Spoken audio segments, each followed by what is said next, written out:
According to Mrs. Higginbottom, home economics teacher at Bonaventure Park High School, there were certain skills that the average girl needed to master in order to secure for herself a good husband, live in a nice home, raise clean-cut children, and serve her country. Those skills included, in no particular order: 1. Keeping a spick-and-span house. 2.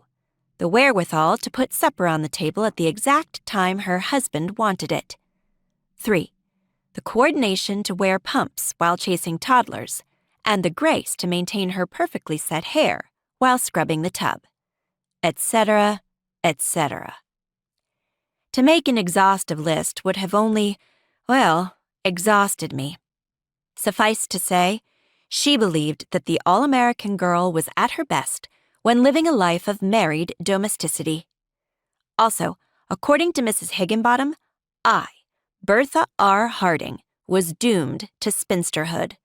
Not that she'd ever said as much. She didn't have to. I saw it in her eyes every time I left streaks on the floor I was meant to be mopping, or when a sock I'd darned ended up more hideous than Frankenstein's monster. It was all right by me, not being at the top of that class. As for my mother, she was a little less enthused. Ma'am worried that my lack of domestic talents would reflect poorly on her, but the fault wasn't hers. It was completely mine.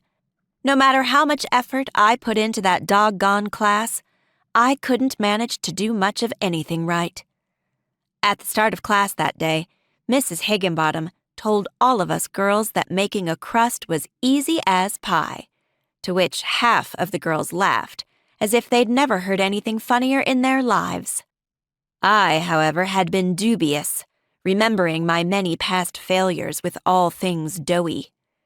I knew I'd been right to doubt when Mrs. Higginbottom said, "Young housemakers, study the recipe on the board, commit it to memory," and then, only minutes later, erased all the instructions.